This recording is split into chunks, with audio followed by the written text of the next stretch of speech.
Gold trusted gold buyers. మీరు తాకట్టు పెట్టిన బంగారాన్ని విడిపించి ఈ రోజు ఉన్న మార్కెట్ ధరకు కొనబడను. ఏమైనా పెయిడ్ వ్యూస్ అవన్నీ లేకపోతే జెన్యునే అంటే మా మీద జనాలకున్న ప్రేమ అలాంటిది. అండ్ సాంగ్ గురించి చాలా వెయిట్ చేయించిన ఆడియన్స్ని. దాని రకంగా పెట్టిన రోజే 1 మిలియన్ దాటింది. పెట్టిన రోజే పోస్ట్ చేసిన మార్నింగ్ 5 o'clock ఏం పోస్ట్ చేసినండే నైట్ వరకు 1.2 మిలియన్ వెళ్ళింది. నా ఛానల్లో ఫస్ట్ వ్యూవర్షిప్ 1 డేలో 1 మిలియన్ అంటే అదే. అసలు రావమ్మ సీతమ్మ సాంగ్ ఎందుకు తీద్దాం అనుకున్నారు? అంటే మీరు చేసేవన్నీ షార్ట్ ఫిలిమ్స్, లేకపోతే అప్పుడప్పుడు ఇవి చేస్తుంటాయి కదా, సాంగ్ ఎందుకు అనుకున్నారు? అంటే ఏదన్నా ఆడియన్స్కి కొత్తగా చేద్దాం అంటే ఇప్పుడు ట్రెండింగ్ అవుతుంది. ఇప్పుడు మనం ట్రెండ్ని సెట్ చేయాలి, ట్రెండ్ని ఫాలో కావద్దు. నేను అదే ట్రెండ్ని సెట్ చేయాలి, ట్రెండ్ని ఫాలో కావద్దని నా ఒపీనియన్. ట్రెండ్ని సెట్ చేద్దామని చెప్పి అట్లనే ఒక సాంగ్ కూడా తీద్దామని అనుకున్నా. తీద్దామంటే మనం ఎంత బడ్జెట్ పెడితే అంత. నా బడ్జెట్ ఫ్రెండ్లీలో నా బడ్జెట్కి తగ్గట్టు నేను అందరినీ, సింగర్ని కానీ, మ్యూజిక్ డైరెక్టర్ కానీ, కెమెరామ్యాన్ని కానీ అన్నీ చూసుకున్నా. ఇక సింగర్ ఫస్ట్ మనకి ఏంటంటే సాంగ్ మన చేతిలో ఉండాలి, సింగర్ ఉండాలి. కాబట్టి చూస్తున్నా అయితే ఒక రీల్ వచ్చింది. అజ్మల్ సింగర్ అని చెప్పి ఆయన రీల్ కనిపించింది. ఏదో మూవీ సాంగ్సే వాడుతున్నాడు, గొంతు బాగా నచ్చింది. అజ్మల్ ముస్లిం, తెలుగు పాట పాడగలుగుతాడో లేదని ఆయన అకౌంట్ ఓపెన్ చేసి ఆయనది చూస్తే చాలా బాగున్నాయి పాటలు, గొంతు బాగుంది, రాగాలు బాగా తీస్తున్నాడు అని చెప్పి ఒకసారి ఇన్స్టాగ్రామ్లో కాల్ చేసిన. రెస్పాన్స్ ఇచ్చి బ్రో నాకు ఇంట్రెస్ట్ ఉంది కానీ కరెక్ట్ సపోర్ట్ లేదు, నాకు నువ్వు సపోర్ట్ చేసినావు అంటే నీకు బెస్ట్ అవుట్పుట్ ఇస్తా అని చెప్పి నాకు మాట ఇచ్చిండు. ఇక నేను సరే అని చెప్పి కాల్ కట్ చేసిన. నేను కూడా ఇట్లాంటి వాళ్ళకి కూడా ఇవ్వాలి కదా ఛాన్స్, ఇస్తే వాళ్ళకి ఏదో ఒక, ఇప్పుడు చాలామందికి టాలెంట్ ఉంటుంది, బయటకు తీసుకురావడానికి ఎవరో ఒకరు ఉన్నారు, నేను ఆయన తీసుకొద్దామని చెప్పి మెయిన్లీ అంతే, ఆయన టాలెంట్ బయటకు తీసుకొద్దామని చెప్పి ఆయనకు ఛాన్స్ ఇద్దామని చెప్పి ఇచ్చిన. నాకు అంటే నీకు సాంగ్ ఎట్లా కావాలి బ్రో అని అడిగాను.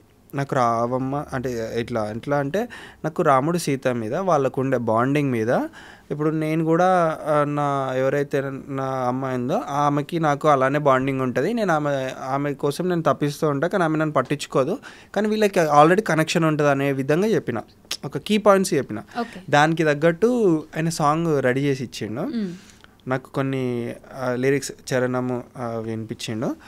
అండ్ దాని తర్వాత నాకు చాలా బాగా నచ్చింది ఆ సాంగ్. మ్యూజిక్ లేకుంటేనే ఫోన్లో వాయిస్ రికార్డ్లోనే నచ్చింది. వెంటనే మనం రికార్డింగ్ పెట్టుకుందాము, మనకు బడ్జెట్లో మ్యూజిక్ డైరెక్టర్ ఎవరు అని సెర్చ్ చేసినాం. ఇక్కడనే హనీ గణేష్ మ్యూజిక్ డైరెక్టర్ అని చాలా హిట్స్ కొట్టాడు. నాది ఇట్లా సాంగ్ ఉంది బ్రా అంటే సరే రండి రికార్డింగ్ పెట్టుకుందాం అన్నాడు. ఇక దాంట్లో అన్ని ఒరిజినల్ పెట్టించిన, ఫ్లూట్ అవన్నీ ఒరిజినల్ పెట్టించి ఇక మ్యాజిక్ తెప్పించి సాంగ్ అయితే ప్రిపేర్ చేసినాక ఇక సాంగ్ ఫస్ట్ విన్నాక ఇది నా సాంగేనా ఆ విధంగా ఉంది నిజంగా. ఫస్ట్ సాంగ్ ఇది నా సాంగేనా, నేనేనా వాడిపించింది, సింగరే పరిచయం అవుతుండు. అరే ఇది నా సాంగేనా, నేను వాడిందేనా, ఇది ఇంత బాగా వచ్చింది ఏంది బీట్ తోటి అని అంటుండు. ఆయన కళ్ళల్లో ఆనందం చూడలేను నేను ఆ రోజు నిజంగా.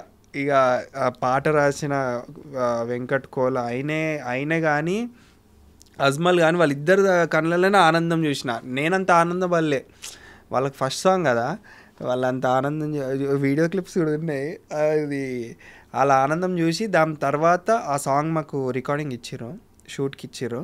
ఇక దాని తర్వాత అస్సలు కథ ఇక షూట్ ఎంత పెట్టుకుంటే అంత, మనము ఎంత బడ్జెట్ పెడితే అంత మంచి విజువల్ వస్తుంది.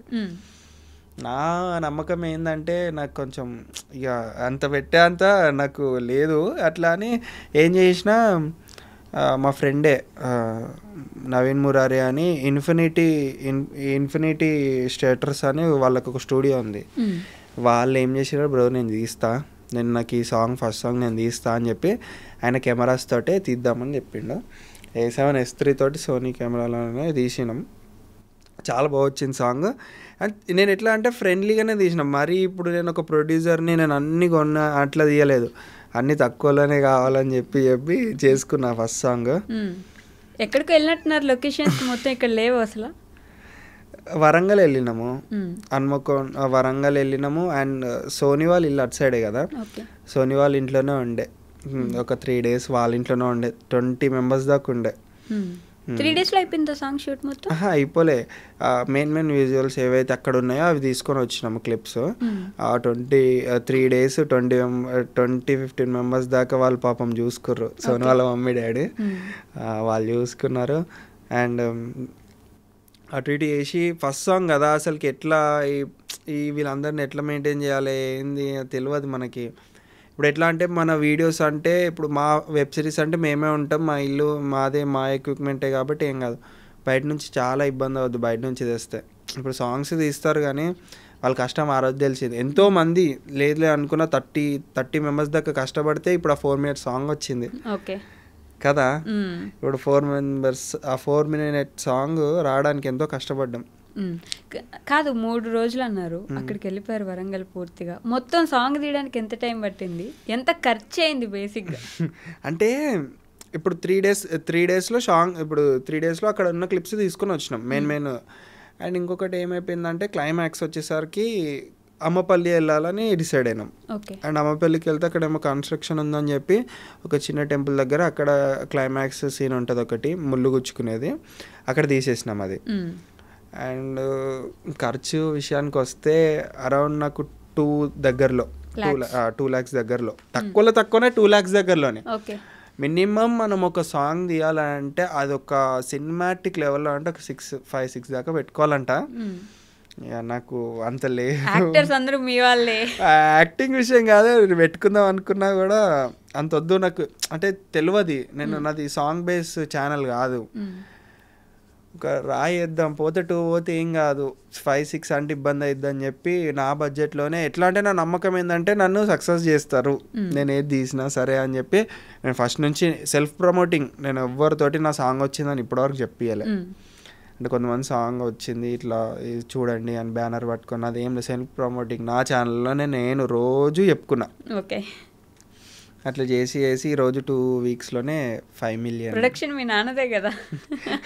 అవును, డాడీ అసలుకి చెప్పాలంటే మమ్మీ డాడీ నాతో సపోర్ట్ ఎట్లున్నారంటే, ఇప్పుడు నేను ఒకటి చేస్తున్న సాంగ్ అని అంటే తిండి ఏం లేకుండా ఎండల ఇప్పుడు వాళ్ళు కష్టపడ్డదానికి అసలు నేను చెప్పాలంటే సాంగ్ వచ్చిందంటే 50-70% వాళ్ళే. అంత ఓపికతోటి నాతో ఉండి చేసి, ఇప్పుడు ఒక దగ్గర ఒక షూట్ చేయాలంటే ఇన్ని పర్మిషన్స్ తీసుకోవాలి. ఒక అర్ధగంట షూటింగ్ చేసుకుంటాము, ప్లీజ్ అండి కొంచెం వెయిట్ చేయండి అంటే వాళ్ళు అడగడము, అక్కడ ఉండి ఎవరు రాకుండా చూసుకోవడము. ఇప్పుడు మేమేం పెద్ద టీం కాదు కదా, మేమే చేసుకున్నాం. మమ్మీ డాడీ చాలా కష్టపడ్డారు. ఇక సోనీ మాదంతా టీమ్, షాయి వాళ్ళందరిగా మా టీము. ఎట్లయినా మేము అందరం కష్టపడి సాంగ్ వచ్చింది. లేట్ నైట్స్ కూడా ప్రాక్టీస్ చేసినట్టున్నారు చాలా డాన్సులు నేర్చుకున్నాం. అండ్ నాకు ఈ ఎడిటింగ్లోనే నేను ఒక రోజు నైట్ మొత్తం పడుకోలేదు. నైట్ మొత్తం నాకు అంజి బర్త్డేకి ప్రోమో రిలీజ్ చేయాలని అనుకొని ఒకరోజు నైట్ పడుకోకుండా ఎడిటింగ్ చేయించాను.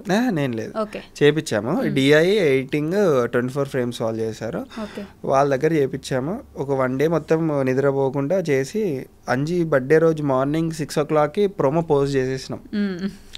పోస్ట్ చేసిన July 21కి, అండ్ July 26కి ఏమో సాంగ్ రిలీజ్ అయింది. ఎవరు బాగా కష్టపడ్డారు ఈ సాంగ్ టేకింగ్ లో? అంటే అంజినా, లేకపోతే మీరా, లేకపోతే సోనీనా ఎక్కువ టేక్స్ తీసుకోవడం? కానీ టేక్స్ ఎక్కువ తీసుకోవడం అంటే ఒక విషయం చెప్పాలంటే సోనీ టేక్స్ ఎక్కువ తీసుకుంది. దాంట్లో సెకండ్ అంటే నేను టేక్స్ ఎక్కువ తీసుకున్నా.